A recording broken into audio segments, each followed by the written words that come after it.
If you're a Texas landowner and you're interested in improving the quality of the genetics on your ranch, you can contact me at deerandwildlifestories.com.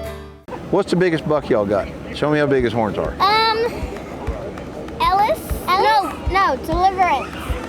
No. How big is he? No, he's blind. Well, show me how big his horns are. Like, they're big. They keep on growing. like this? No. Or like this? He's got none. Oh, he doesn't have any horns. We cut him off. Why'd y'all do that? That's because he's blind and he might hurt the girl that we put with him. Yeah, and he was a baby.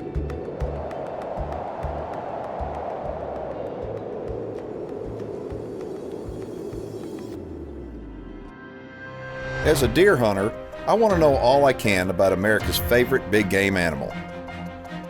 That's why I became a deer farmer. Without deer farms, we lose our greatest resource for research and whitetail management. With them, we gain more knowledge than ever before. Join me as we discover the truth about whitetails and meet those who work every day to preserve this great species for future generations. My name is Keith Warren, and this is Deer and Wildlife Stories. This week, Deer and Wildlife Stories comes to you from the bluegrass state of Kentucky. We'll be going to 3 different deer farms showing you some big old deer. But first, we're starting out at a picnic. So every day y'all work with the deer? Yep.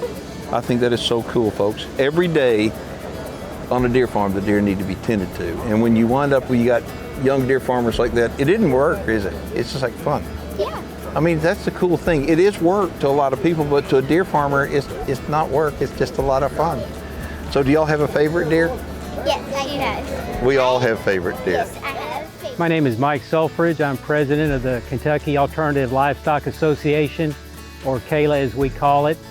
I'm here today at the 2019 annual picnic fundraiser at the farm of Kentucky Whitetails, Joe Miller and Sons. Okay, we come from all walks of life, all different ages. It doesn't matter what you do for a profession. What it matters is your love of the whitetail deer has brought us together. That's the common denominator that pulls us together. The deer industry in Kentucky over the last 3 years has been thriving. Kentucky is known around North America in the deer industry as one of the last hotbeds in the country as far as deer breeding goes. So the Kentucky deer market is very strong. The genetics they have been getting for the last few years have been very strong, and they're using them to stock ranches with high-end genetics. The reason why people are coming here for the auction picnic is for the fellowship and to see what the growth of Kentucky has been. Today we're looking forward to just getting to meet other deer breeders and developing relationships with other deer farmers.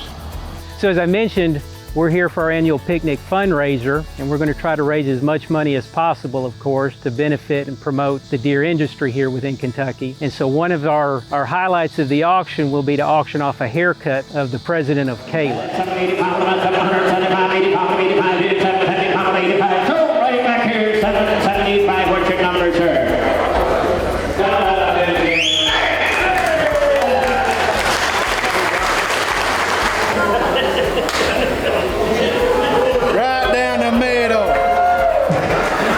Hey, Mike, could you hurry up and get this hat on? It looks a sight. Everybody give Mike a hat. That's there.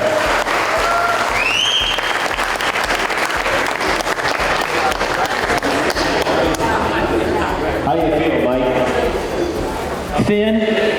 I feel a lot cooler. Yeah, that's what we were after. Okay, let's go ahead with the auction. Are we done? See you guys. If anyone is interested in becoming a deer farmer in Kentucky, I would encourage you to look at our website, kalaky.org, look at our membership map, reach out to any of those members, visit their farm, talk to them, attend our quarterly meetings, and again, reach out to any of those members. The Deer Farming Channel is brought to you in part by Record Rack Deer and Elk Feeds.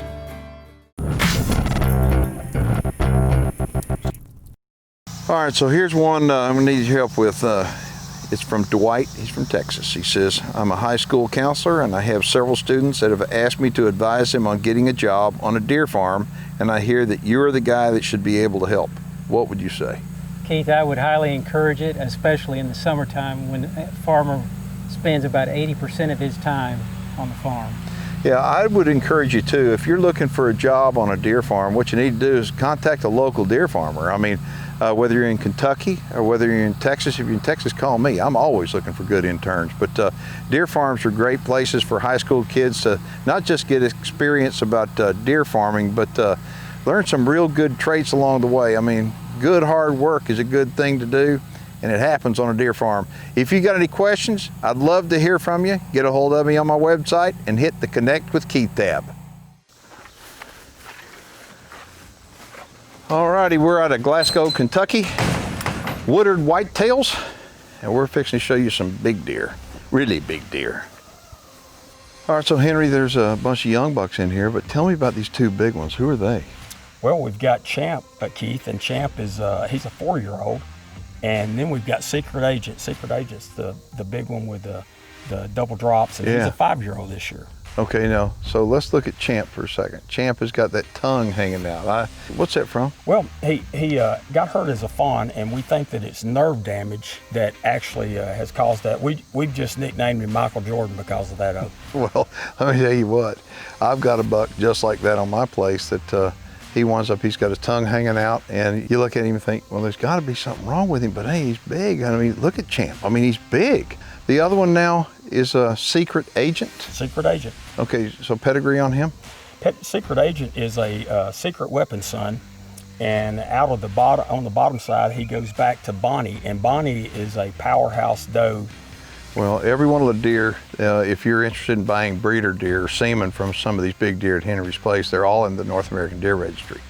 And right now we've shown you a couple of big ones. We're going to show you a couple more right now.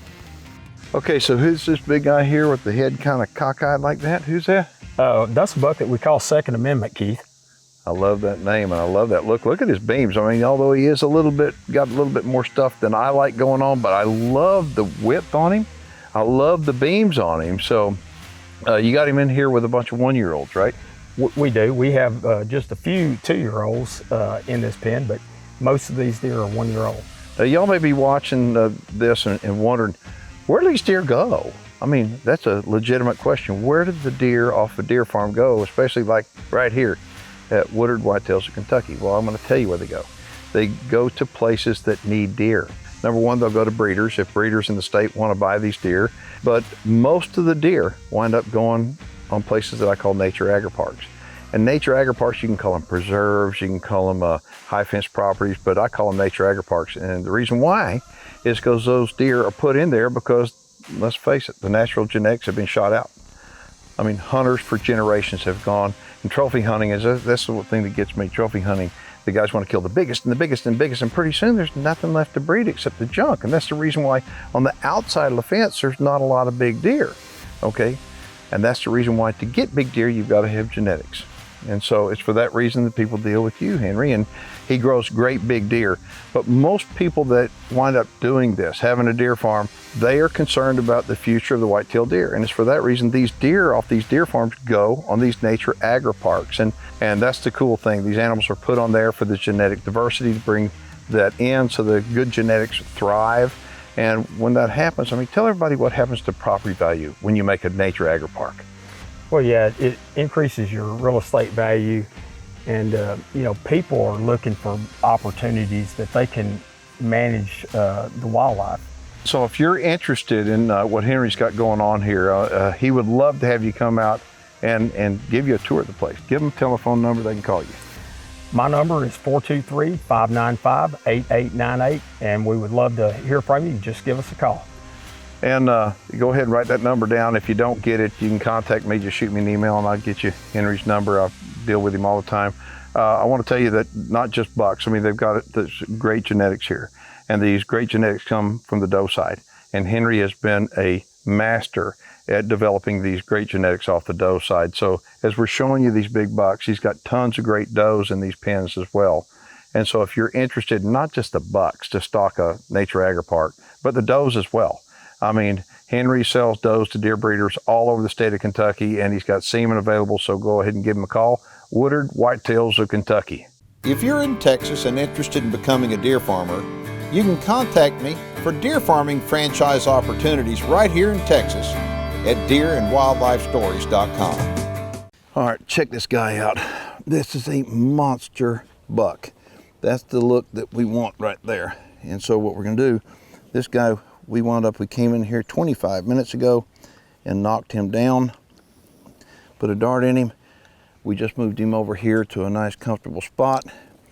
We're going to run some lactated ringers in him. This entire bag is going to go in him sub-Q. And now what we're going to do, we're going to take pictures of him. We're going to give him some medications and cut his antlers off and save him, because we're going to use him as our backup breeder buck. Just another day on a deer farm.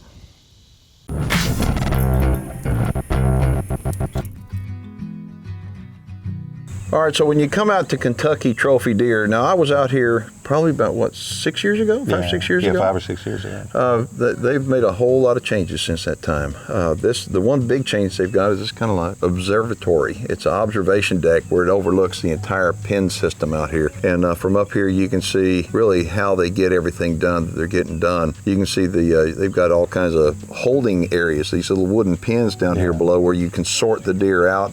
But as far as the big pens, you can look out here and off in the distance, you can see these big pens. So up here on this observation tower, you can come up here and you can see everybody. And so what we're doing, we want to show you this. It's kind of a cool deal. We're a nice setup. I've never been to a place that's got an observation deck like this. And then you've got there's a stud over there eating on that bush right there. And so what we're going to do, we're going to head down right now and we're going to get up close and show you what these deer look like on ground level. All right, so we showed you what the place looks like from above. Now let's take a look down below. So tell me who that guy is right there. Yeah, it's our Trimax buck. He's a son of Trimax, and he'll be over 400 inches, we think, this year. And I love the big drops that come out, and he's super unique. And some of the yearlings that we looked at, almost all of them came out of Trimax. Oh, really? So you're using him? Yeah, we're using him. Yeah, we live bred him to a bunch of does last year. So how old is he? He's 4. Okay. Yeah, he's a 4-year-old. You know, up on top he looked big, but now down here on ground level he really looks big. And I think, you know, the cool thing about the observation deck is that you can get up there and you can kind of see everything going on in a pen. If somebody's down there bottle feeding, or you know, you can actually see what they're doing. They're checking the water, and or they're treating the deer. I mean, you can see what's going on in each pen. But when you get down on the ground and you see deer like that, you really realize how big they are. Okay, who's that other guy? You know, that's our 28 yards buck. Okay. Yeah, so he's out of Yard King, and on the bottom side a Bambi 28 doe. Okay. So let me ask you this: you wind up, you do sell deer to other deer breeders. I mean, that's a big part of your business. Absolutely. So if somebody wants more information to come out here and get on the observation deck and look and take a pen tour, what do they need to do? Yeah, just give me a call. Yeah, 713-751-9818. And we love new farmers, or even guys that have been around for a long time, just to come out. I mean, we love sharing new ideas and, you know, what works and doesn't work. And I mean, we learn from each other. That's the cool thing. Absolutely. And I want to point out, now Reggie's number is 713. So you're sitting here thinking, 713, that's not Kentucky. Mm-hmm. He is a Kentucky boy that moved to Texas. Okay, so he's got a Texas area. After college, I moved to Houston. Yeah, so anyway, he is. But we're back now. Yeah, back full now, time, and I mean, we love it. This is beautiful. So if y'all want more information about this, go ahead and get a hold of Reggie Kennedy. Yeah. You've got the telephone number, and I promise you won't be disappointed. Yeah. All right, so these are yearling bucks, and they're all real nice looking too. I mean, I noticed that they're just nice framey deer. Yeah, exactly. I mean, here, you know, what we like and where I think the industry's going is just big, nice, open frames with good time length and good brow tines. And that's what we're looking for. And as yearlings, you can tell across the board, these are really, really nice yearlings. I mean, they've got, you're accomplishing that goal then. And then as you look at the older deer around, you can actually see that you're probably going to be getting better. Yeah, without a doubt. You know, when you're doing things right in the deer breeding business, you look at the yearling bucks, and the yearling bucks genetically are better than the 2s and the 3s and the 4s, just because you've got better genetics stacked up. And so these guys right here, they're accomplishing your goal. I mean, they do have a good framey look, and by the time they're 2 or 3, they can really. Yeah, and this is the first time we've used that Trimax on. and he is absolutely getting it done. Yeah, he's getting it done. All right. And the deal is with these white deer, who do they go back to? Gladiator. Yeah.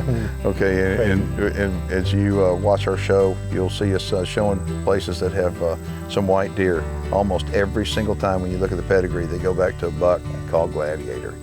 I knew it. That was a pretty safe bet. I know you did. I know. And I knew when you asked the question where you were going. Yeah. All right. So if somebody wants more information about Kentucky trophy deer, give them a phone number. Yep. 713-751-9818. That's my number. So give me a call. The Deer Farming Channel is brought to you in part by Woodard, leading the industry in accuracy.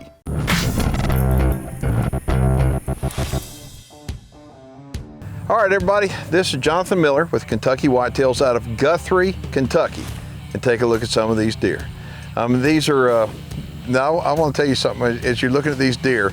Now, Jonathan's dad, Joe, he's been doing the deer business for a long, long time. I mean, he's been doing it so long, you were a little boy when you got started, right? That's right. Okay, so tell me, how do you feel about the deer business? I mean, can you imagine your life without deer? No, it's been a hobby so far. We enjoyed it. My dad was a deer hunter, and when I was 6 years old, I started going with him hunting. And I remember in school, he'd come pick me up and we'd go hunting. And we'd go hunt deer, and we decided deer need to be closer home.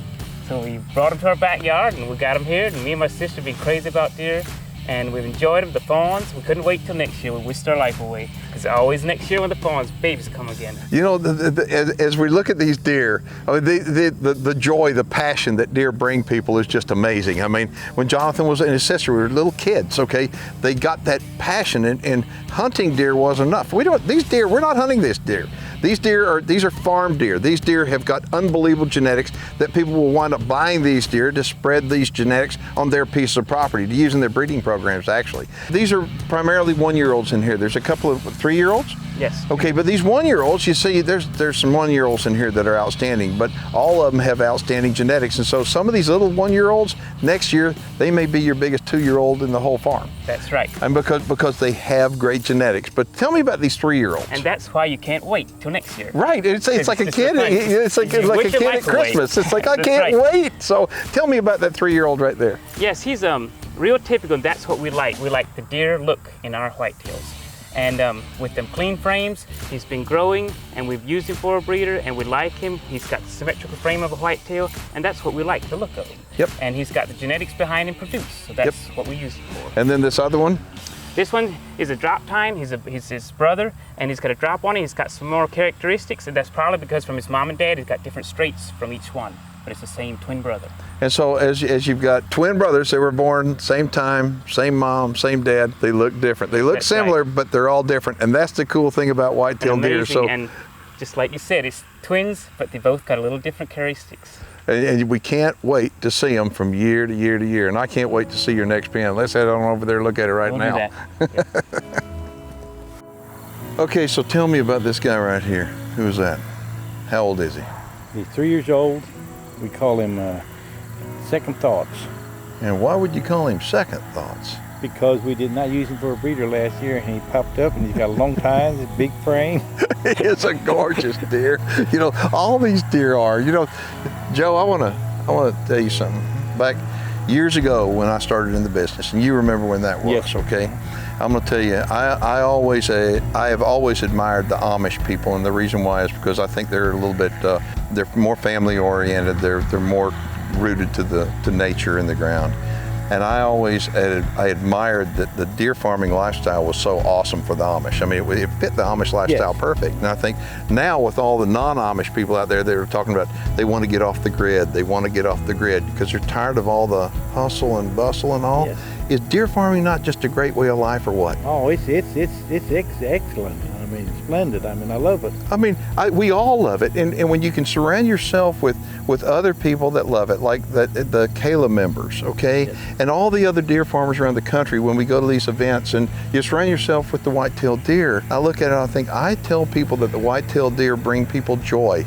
And they bring people together that we wouldn't know each other if it wasn't for the white-tailed deer. I've made friends in the deer industry that I've never thought I would. I mean, I'm their close friends and I love them, and when we get together, we enjoy ourselves just like it's a brother. Yes, and I mean, that's what's so cool about deer farming. And so, you know, you don't have to have a big piece of property. You don't have to have expensive equipment. You don't have to have all that stuff to be able to have really good deer, especially today. There's so many good deer out there. Okay, so if somebody wants more information about y'all's deer farm, to come out here and to see your deer, what do they need to do? You can call 270-483-2140. Write that number down. You give Joe or Jonathan a call, and I give you my word, you come out here, you're gonna fall in love with this place. You're gonna fall in love with deer. I mean, I tell people if you don't like deer, I'm probably not gonna like you. Exactly. Think about that. There's one thing I want to tell you that I experienced in deer farming. We started, the sales were in Eldon, Missouri. Yep. And they took the live deer to the sales with no pedigrees. It was a top secret what deer you had. And Roy Yoder and Ben Colvins had some of the top deer down there at the time. Nobody knew what they were. A couple years later, there was a few pedigreed deer, and everybody started jumping on. And now, I don't buy anything or I don't sell anything that's not pedigreed. Well, this is cool. I want to thank y'all for having us out. Thank you very much. And thank you for doing it for us. You better believe Yep. it. Folks, and I want to thank y'all for watching. My name is Keith Warren, and you've been watching Deer and Wildlife Stories. He's the coolest person ever. Yeah, because we love watching his TV shows on YouTube. We started deer farming because we seen his videos. We thought it was going to be fun, and it is.